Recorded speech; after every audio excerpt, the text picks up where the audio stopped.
Juliana, nakita mo ba kung nasaan ang kwintas ko? Nawawala kasi. Aba malay ko, Francesca. Hindi ko namang gamit yan. Huwag mo sabihin pinagbibintangan mo na naman ako. Nagtatanong lang naman ako, Juliana. Sobrang defensive mo naman. Nakakapikong ka na kasi. Sa bawat nawawalang bagay dito sa bahay, sa akin mo agad tinatanong na para bang ako yung magnanakaw. Ha? Kailan ko ba sinabing nagnakaw ka? Ano ka ba, Juliana? Iniiba mo agad yung usapan eh.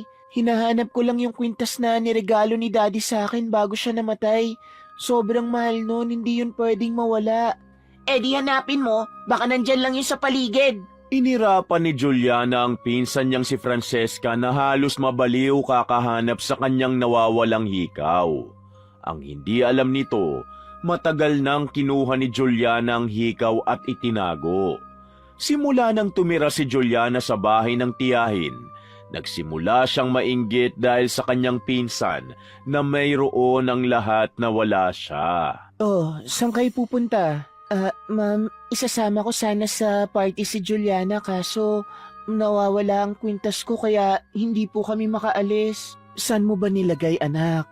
Nandito lang naman yun sa kwarto ko eh, pero biglang nawala. Hayaan nyo na, baka nailagay ko lang sa ibang lugar. Hahanapin ko na lang bukas. Mauna na kami. Oo nga, bukas na lang natin hanapin. Anong oras na malilate na tayo sa party. Mag-iingat kayong dalawa at maagang umuwi. Napakabait ng pinsan ni Juliana sa kanya. Isinasama siya nito kahit saan katulad ng party. Binibigay din kung anong gusto niya ngunit walang utang na loob si Juliana. Sa sobrang pagiging makasarili, wala siyang pakialam sa kabutihan ng pinsan. Mas nangingibabaw lagi ang kanyang inggit sa tuwing nakikita niya ang mga bagay na wala siya. Isa na ang kinaiinggitan niya sa pinsan na boyfriend nitong si David. Kaya gumagawa siya ng paraan para maagaw ito. Francesca, ayos ka lang ba? Parang nahihilo ko, Juliana eh. Pwede bang umuwi na tayo? Ang dami mo sigurong nainom, no? Patay ka talaga sa nanay mo kung uuwi kang ganito kalasing. Sige na, Juliana. Iuwi mo na ako. Ayoko na dito. Okay, iuwi na kita ngayon. Sa halip na iuwi ang pinsan sa bahay ng tiyahin, may naisip na naman siyang masama. Sa tulong ng isang kaibigan, dinala niya ito sa kwarto ng isa pang lasing na lalaki para siraan sa kanyang boyfriend na si David. Sa ganung paraan, hihiwalayan ang pinsan niya at may pagkakataon na siyang makuha ang lalaki. Juliana, nakita mo ba kung nasan si Francesca? Ha? Hinahanap ko nga rin siya eh. Pero bigla na lang nawala dito sa sofa. Hindi ba kasama mo siya? Oo, magkasama kami. Pero nagpunta ako sa comfort room saglit para mag-retouch. Pero pagbalik ko, nawala na siya. Baka may sinamaan siyang ibang tao. Anong ibig mo sabihin?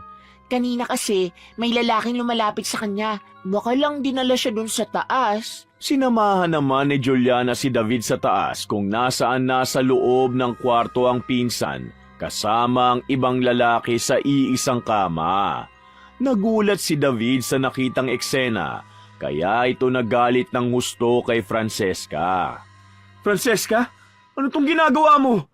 May boyfriend ka na pero nagagawa mo pa makipaglampungan sa ibang lalaki? David, hindi ko alam kung ano nangyayari. Please, hayaan mo ako magpaliwanag. Hindi mo na kailangan magpaliwanag. Malinaw na sa akin kung anong ginagawa mo. David, hindi. Nagkakamali ka ng iniisip. Hindi kita niloloko. Hindi ko talaga alam kung bakit ako nandito. Juliana, sabihin mo sa kanya na hindi ito totoo. Pasensya na, Francesca, pero nahuli ka na sa akto. Kahit anong gawin mong paliwanag, kitang-kita naman ang ebidensya na niloko mo si David. Halos manlumo si Francesca nang ipagkanulo ng sariling pinsan. Dahil sa nangyari sa gabing yun, tuluyan siyang iniwan ng boyfriend. Natuwa naman si Juliana na makitang gumana ang kanyang plano, kaya naman pwede niya nang maagaw si David. Juliana, bakit mo ginawa sa akin to? Alam mong hindi ko gagawin yun kay David pero bakit hindi mo man lang ako tinulungan? Mas lalo mo pa akong pinagmukhang manluloko sa kanya. Aba, Francesca, sarili mong kagagawan yan. Tapos sa akin mo sinisisi? Gusto mo pa bang pagtakpan kita? Sorry hindi porket magpinsan tayo, pagtatakpan ko na ang mga kagagahan mo. Deserve mo na iwan ka ni David. Paano mo nasabi yan, Juliana? Tingin mo ba talaga niloloko ko si David? O baka ikaw ang nag-frame up sa akin para maagaw siya? Ay, ang galing. Sabi ko na nga ba ako pa rin ang kontrabida sa paningin mo eh. Pero bahala ka sa kung anong iisipin mo. Basta alam kong wala akong ginagawa masama. Kapag napatunayan kung may kinalaman ka sa nangyari, Juliana, hindi talaga kita mapapatawad kahit magpinsan pa tayo. Hindi naman natakot si Juliana sa babala ng kanyang pinsan dahil tingin niya madadala niya lang ito sa mga kadramahan niya. Alam niya kasi kung paano paikuti ng pinsan at tiyahin, lalo na't mabait ito at maunawain. Juliana, magsabi ka ng totoo. Ikaw bang may gawa kung bakit iniwan ng pinsan mo ng boyfriend niya? Gabi-gabi nang umiiyak ang anak ko. Tita Susan, wala naman po akong kinalaman dun. Sumama lang ako kay Francesca sa party. Marami kasi siyang nainom nung gabing yun eh. Kaya hindi niya maalala ang mga ginagawa niya dahil sa kalasingan. Kilala ko ang anak ko. Hindi niya magagawa yun. Kung wala ka talagang kinalaman, bakit nakita kitang kasama si David kahapon? Ano pong sinasabi niyo, tita? Baka akala niyo po inagaw ko si David Hindi po. Magkaklase lang kami sa isang subject. Ito lang ang masasabi ko sa iyo, Juliana. Huwag na huwag mo sasaktan ng pinsan mo. Dahil sa oras na saktan mo siya, magiging malaki ang kapalit. Ilang araw ang lumipas matapos iwan si Francesca ng boyfriend. Nagulat na lang siya nang makita si David at si Juliana na naghahalikan sa likod ng campus. Sinusundan mo ba kami, Francesca? Mga walang hiya kayo. Traitor ka, Juliana! Ahas ka! Anong pinagsasasabi mo? Wala akong inahas dahil wala naman na kayong relasyon ni David. Ikaw ang naglasing sa akin sa party, Juliana. Sinadya mo yun para sirain ang reputasyon ko sa lahat, lalo na kay David. Ha? At ano namang ebidensya mo? Di ba wala? Puro ka lang kasi pagbibintang, Francesca. Wala ka mapapatunayan. Hindi mo lang matanggap na wala na kayo ni David kaya galit ka sa akin. Oo, hindi ko talaga matatanggap ang ginawa mong pagtatraidor sa likuran ko. Bakit hindi mo na lang aminin na naiinggit ka sa akin kaya ginagawa mo to? Wow, ang taas naman ng tingin mo sa sarili mo, Francesca. Wala akong dapat kainggit sa'yo dahil kaya kong kunin ang lahat ng gusto ko. Talaga lang sa pagiging desperada mong yan, naiintindihan ko na kung bakit mo nagagawang mga agaw ng bagay na hindi naman sa'yo.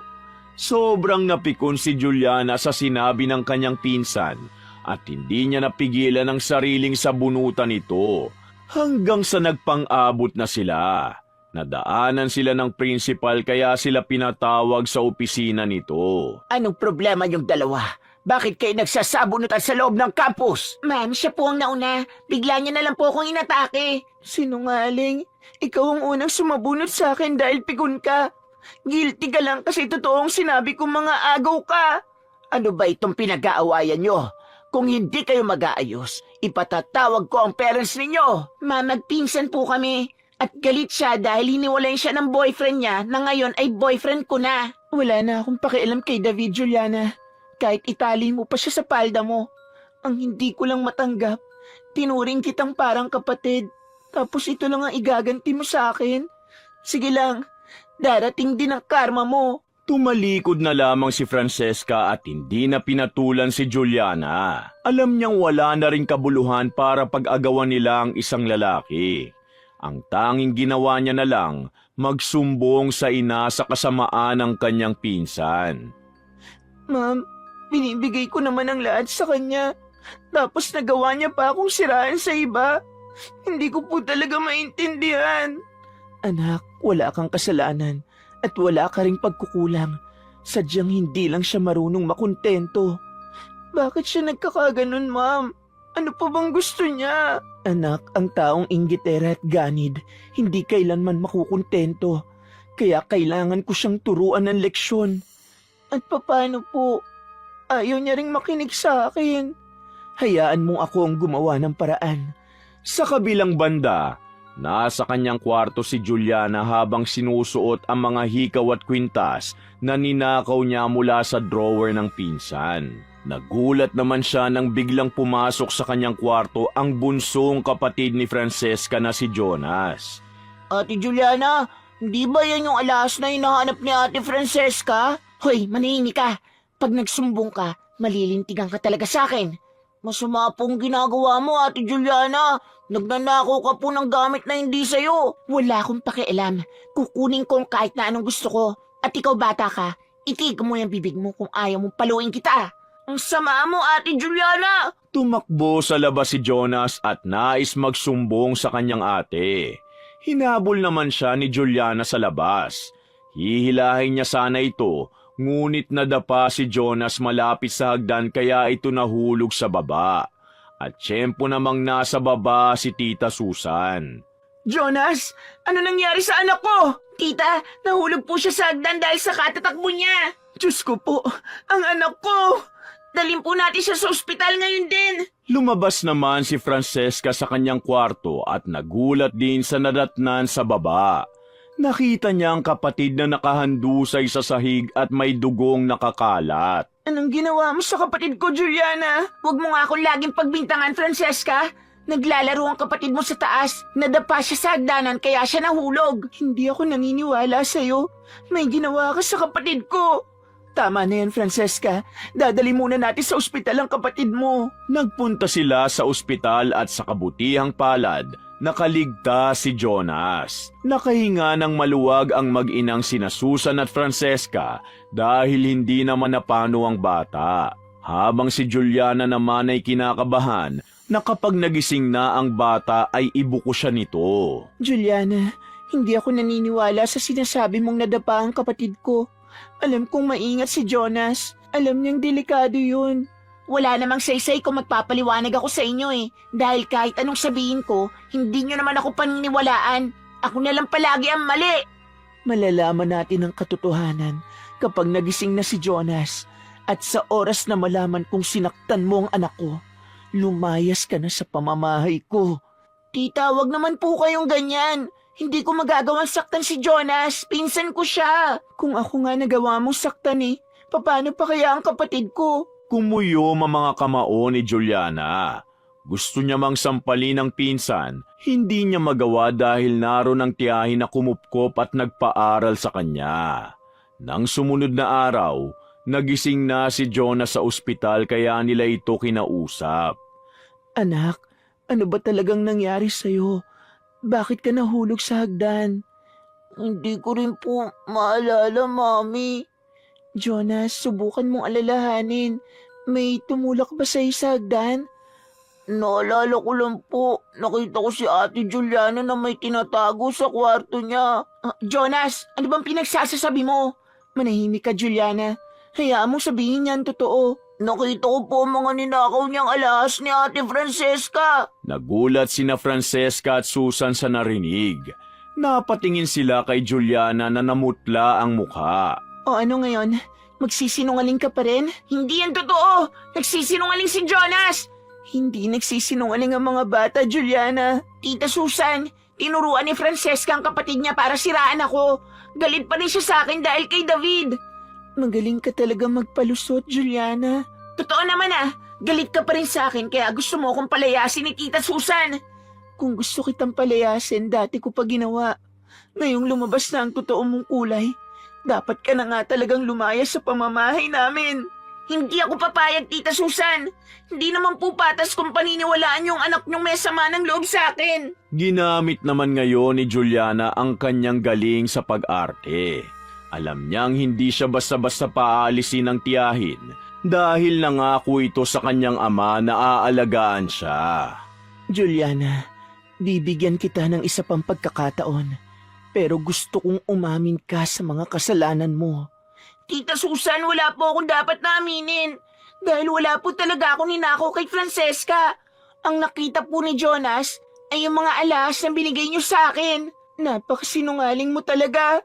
Kung ayaw mo maniwala, tignan mo sa kwarto ko pag uwi. Hindi yun ang mga nawawala mong alahas. Mga bigay yung sa akin ni Tita Susan. Kung ganun hindi ka nga nagnakaw, mananatili ka sa pamamahay ko. Labis na natuwa si Juliana sa sinabi ng tiyahin habang si Francesca naman naiinis dahil kinukonsinti ito ng ina. Sa sobrang inis niya, padabog siyang umalis at sinundan naman siya ni Susan. Anak, huwag ka sanang mag-alit sa akin. Paano hindi ako magagalit? Ayaw mo kaming paniwalaan ni Jonas. Nagbubulag-bulagan pa rin kayo, Ma'am. Anak, sinabi ko na sa'yo. Hayaan mong ako ang gumawa ng paraan para maturuan siya ng leksyon. Turuan ng leksyon? Parang tumutubo pang sungay ng isang yon. Muntik na nga mapahamak si Jonas dahil sa kanya. Huwag ka mag-alala, anak. Dahil kung sasayangin niya ang pagkakataon na binigay ko, matitikman niya ang hagupit ko. Lumipas ang ilang linggo, parang wala lang kay Juliana ang mga babala ng kanyang tiyahin, kaya nagpatuloy siya sa kanyang masamang gawain. Patuloy siyang nagnakaw sa pamamahay. Wala siyang takot na nangupit ng pera para lang magyabang sa mga kaibigan. Aba, Juliana, ang dami mong pera ngayon ha. Ako pa ba? Kaya kunin niyo lahat ng gusto niyo. Ako ang bahala magbayad. Sure ka ha? Oo naman. Yan ang gusto namin sa iyo galante. Patuloy na nagwaldas ng pera si Juliana ng pera ng tiyahin. Ni hindi sumagi sa kanyang isipan ng makonsensya. Para sa kanya, hindi totoo ang karma at yun ang malaking pagkakamali niya. Dahil simula sa araw na ito, matitikman niya ang unang pagdurusa. Aray! Ang sakit ng likod ko! Ayos ka lang ba, Juliana? Ano nangyayari sa'yo? Hindi ko alam. Basta ang sakit ng likod ko.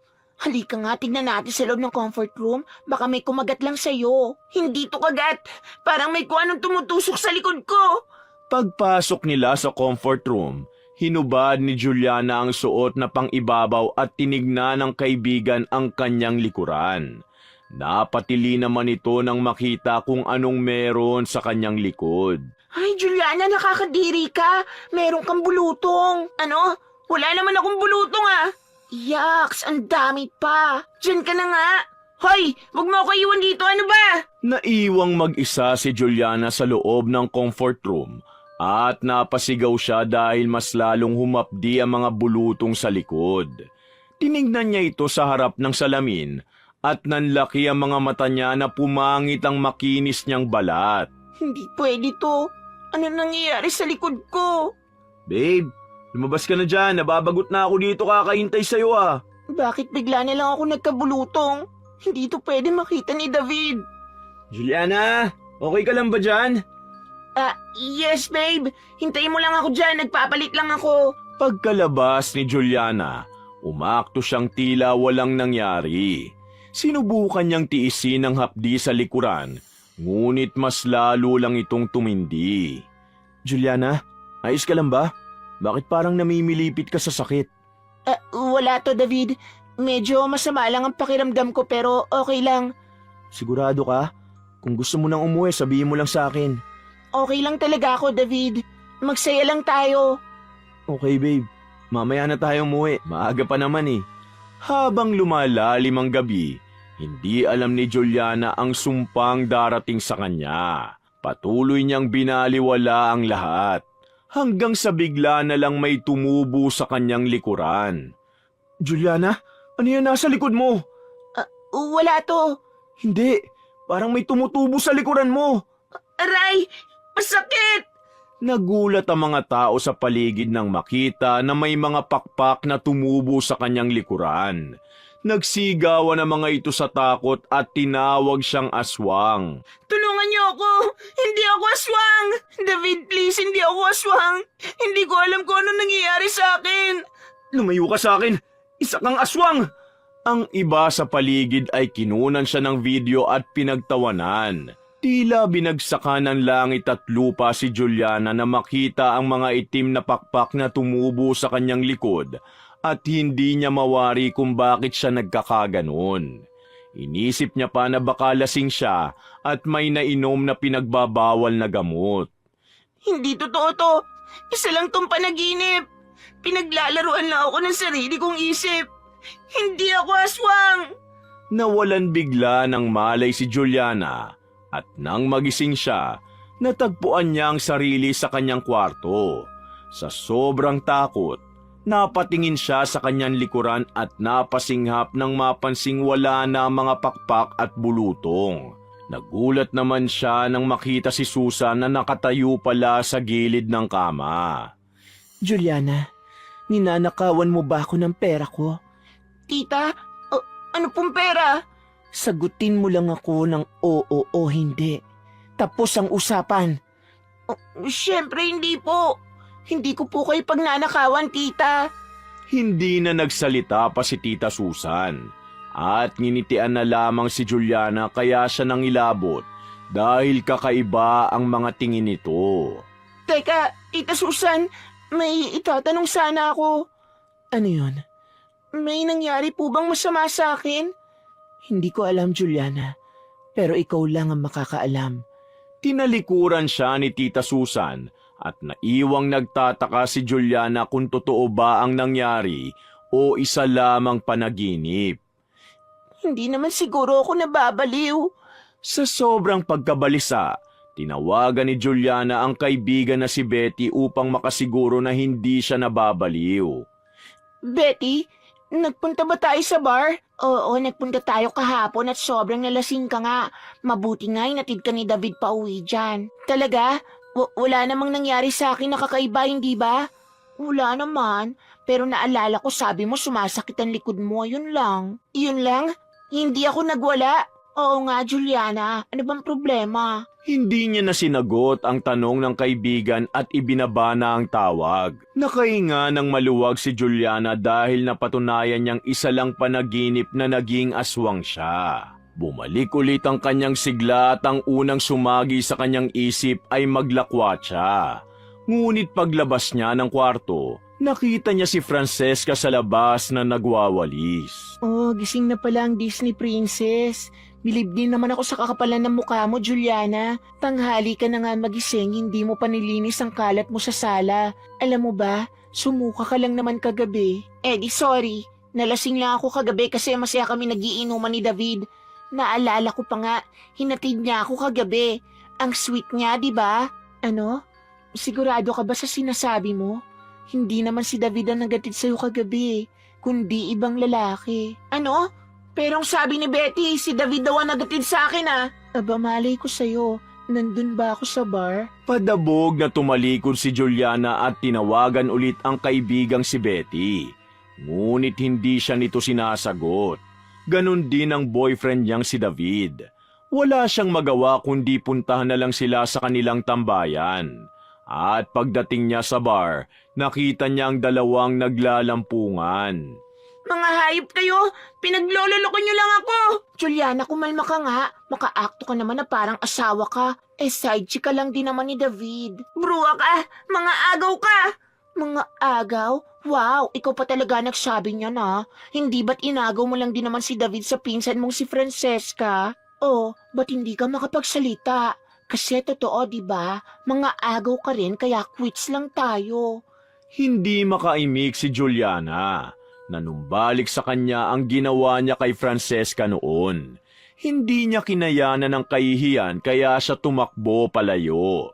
Pumasok na lang siya sa campus at doon niya naman nakabangga si Francesca sa second floor. Hoy, pinagplanuhan mo bang gantian ako ha? Kaya ginamit mo si Betty?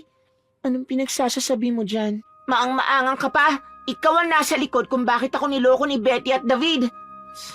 Pinagbibintangan mo pa talaga ako sa bagay na yan? Hindi ba malinaw sa'yo na kinakarma ka na? Hindi totoo ang karma. Pero ang gumante, yun ang totoo. Sa isang iglap, bigla niyang tinulak ang pinsang si Francesca at bumagsak ito sa sahig at nabagok ang ulo sa semento. Agad na umalis si Juliana at iniwan ang pinsan na nag-aagaw buhay. Nagpakita na lamang siya sa ospital upang samahan ng tiyahin at umaktong hindi siya ang salarin. Dok, kumusta ang anak ko? Ma'am, stable naman po ang lagay ng anak ninyo.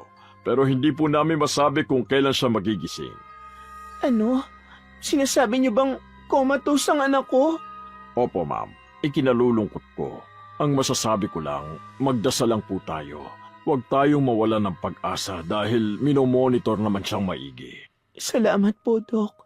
Sa loob ng ward, nanlumo si Susan na makita ang anak na wala pa ring malay.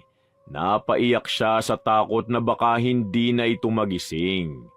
Tita Susan, alam ko pong nalulungkot kayo pero Naniniwala ako magigising si Francesca.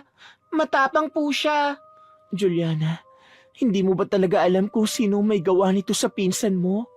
Patawad po tita pero wala po talaga akong ideya kung sino. Saka hindi kami nagkikita sa campus mula nung mag-away kami dahil kay David.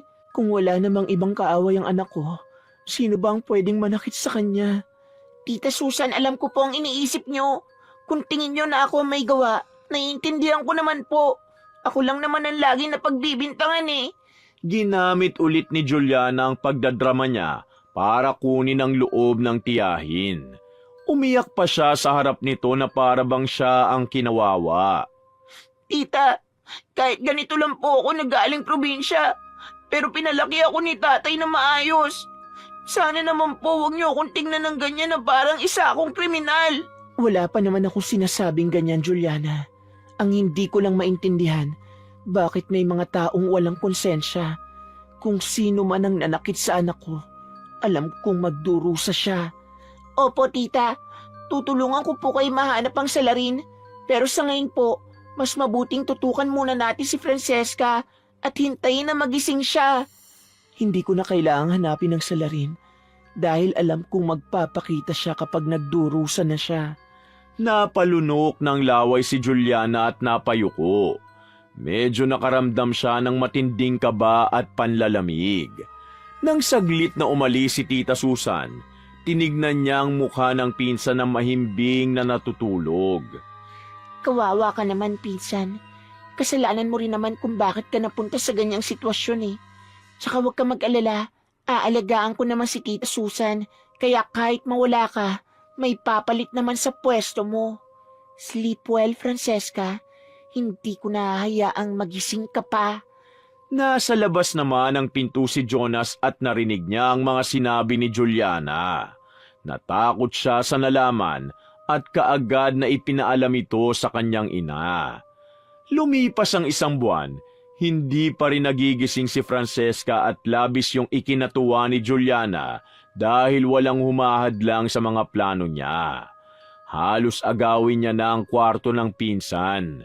Sinusuot ang mga damit nito at kulang na lang ay nakawin niya rin ang katauhan nito. Anong ginagawa mo sa kwarto ng anak ko? Tita, nililinisan ko lang po ang kwarto niya para naman po matuwa siya pagbalik niya.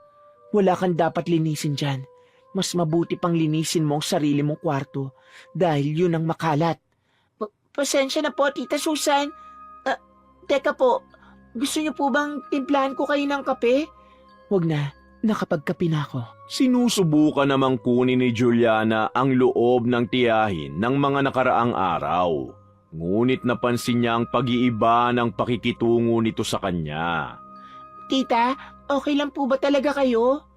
Juliana, tingin mo ba magiging maayos ako habang nasa ospital ang anak ko na walang malay? Alam ko naman po, Tita Susan, pero sinabi na ng doktor na magiging okay lang ang lagay niya. Magigising din po siya kalaunan. Pero ayoko magpakampante. Alam kong may umaaligid na masamang tao at nararamdaman ko yun. Maniwala kayo, Tita Susan. Walang mangyayaring masama sa kanya. Pilit nang umiti si Juliana kahit naiinis na siya sa mga pasaring nito. Alam niya namang siya lang ang taong pinagdududahan nito kaya hindi na siya nagtaka pa. Pag-alis ng tiyahin, balak niya sanang maglakwatsa kaya siya naghanda. Ngunit nagulat siya nang mapansing naglalagas ang kanyang buhok. Bakit naglalagas ang buhok ko? Sa sobrang paglalagas nito, halos makita niya na ang anit sa ulo. Napasigaw siya sa sobrang takot kaya binitiwan niya ang suklay. May mahalaga pa siyang dadaluhang party kaya siya natataranta. Ano ba nangyayari sa akin? Hindi pwedeng hindi maganda ang buhok ko. Nakahanap naman siya ng isang wig sa kwarto ni Francesca at isinuot niya ito para itago ang nakakalbong ulo. Ninakaw niya pa ang bagong dress ng pinsan at isinuot ito papunta sa party. Ay wow, ang ganda ng suot mo, Juliana. Mamahalin ang brand nito, no? Hindi mo afford. Mayabang ka talaga, Juliana. Bakit? May pagmamayabang naman talaga ako, no? O sige, edi ikaw nang mayaman. Maraming ipinagyabang si Juliana sa party kahit wala naman itong katotohanan. Pilit niyang ginagaya ang pinsang si Francesca na sosyalin at elegante ang dating. Napansin naman niyo ni Betty at David na nakamasid sa kabilang mesa. Tignan mo si Juliana, David, oh. Parang ginagaya niya si Francesca. Pansin mo ba? Oo nga, sa damit pa lang alam kong pag-aari yan ni Francesca eh. Tingin mo, hindi kaya siyang tumulak kay Francesca? Hindi ako sigurado pero posibleng siya ang may gawa. Dahil minsan niya nang nasabi sa akin na gusto niyang mawala si Francesca sa landas niya. Oh no, mukhang tama nga ang kutob ko. Siya nga sigurong may sala. Sa gitna ng party, masayang nagsasayaw si Juliana sa dance floor kasama ang ibang lalaki. Ngunit biglang nahulog ang kanyang wig at nagulat ang mga kasama na makitang kalbo siya. OMG, nakakahiya ka. Kalbo ka naman pala, Juliana. Nandiga si Juliana sa kanyang kinatatayuan.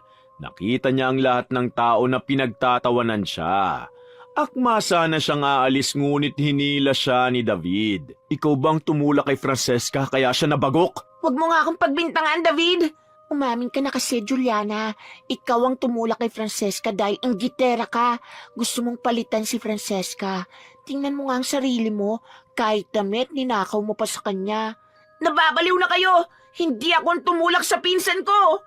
Tumakbo si Juliana palabas at sinundan siya ng mga taong naghihiyawan at inaakusahan siyang nagtulak sa sariling pinsan. Bigla naman siyang nadapa sa sahig dahil sa matinding sakit mula sa kanyang likuran. Aray! Ang likod ko! Ano nangyayari sa kanya? Tinutubuan siya ng pakpak. Nagsigawan sila nang biglang nagsilabasa ng mga itim na pakpak sa likuran ni Juliana. Nang itim ang kanyang mga mata at humaba rin ang kanyang mga tenga. Tulungan niyo ako! Ay! Aswang! Nilamon ng matinding kahihiyan si Juliana. Nakita niya ang mga tao sa paligid na pinagpipiestahan siya. Sinubukan niyang takpan ang mukha niya, ngunit nakuhanan na siya ng mga larawan at video. Tumakas na lang siya doon at tumakbo papunta sa kanyang sasakyan. Doon ay nagmaneho siya pauwi ng bahay. Tita Susan, tulungan niyo po ako magising sa bangungot na to. Tingin mo talaga binabangungot ka lang? Opo, alam kong hindi totoo lahat to. Nanaginip na din ako ng ganito noong nakaraan. Pero papano kung hindi na ito isang bangungot? Nanigas naman si Juliana nang mapagtanto ang mga nangyayari. Tumingin siya sa tiyahin at hinawakan ang mukha nito. Kita niyang totoo ang lahat. Hindi siya nananaginip. Tita Susan, ikaw po ba may gawa nito sa akin? Ano pa ba sa tingin mo? Matagal na kitang binarang para turuan ka ng leksyon. Tita, bakit niyo po ako pinaparusahan? Ano po bang nagawa ko sa inyo? Ikaw ang nakakaalam ng kasagutan, Juliana. Hanggat hindi ka umaamin sa mga kasalanan mo, habang buhay ka nang magiging ganyan. Hindi pwede! Nakikita ni Juliana ang refleksyon sa salamin at halos hindi niya na makilala ang sarili. Natatakot naman siyang maging ganun na lang habang buhay. Naluluha siyang makita ang mga sariling mata na nabalot na ng dilim. Tita Susan, aamin na po ako! Bigla siyang napaluhod sa harapan ng tiyahin at napahagulgol. Totoo pong ako may gawa ng lahat. Ako po nagnakaw ng mga gamit at pera sa bahay. Nasaktan ko rin si Jonas. Inagaw ko rin po si David kay Francesca. At ako ang tumulak sa kanya kaya nabagok siya. Bakit mo nagawa ang lahat ng ito sa kabila ng kabutihang pinakita namin sa'yo? Dahil naiinggit po ako sa lahat. Lalo na kay Francesca. Alam mo, Juliana, wala kang mararating sa buhay kung lagi mong paiirali ng inggit. Matuto ka namang makontento sa kung anong meron ka. Wala kang dapat na ikainggit dahil ang malaking regalong binigay sa'yo ng Diyos ay ang buhay mo. Napaiyak si Juliana at labis na nagsisisi. Unti-unti niya nang nauunawaan ang mga kamalian niya sa buhay. Nangako naman siyang haharapin niya mga kasalanan niya at hinarap niya rin ang pinsan sa ospital at humingi ng tawad nang magising na si Francesca. Patawarin mo ako, Francesca. Sa sobrang inggit ko sa'yo, nagtangka akong agawin ang buhay mo. Kaya kitang patawarin, Juliana. Pero hindi ko na kaya pang magtiwala sa'yo. Ang gusto ko, bumalik ka na sa probinsya at huwag ka na magpakita dito. Naiintindihan ko, Francesca. Maraming salamat. Tinapos naman ni Susan ang pagkakabarang kay Juliana kaya pinauwi niya na ito sa probinsya. At doon, dala-dala ni Juliana ang leksyong natutunan niya. Nagsimula siya ng panibagong buhay kung saan hindi niya na hinahayaan na ang inggit ang kumontrol sa kanyang puso at isipan. Wakas!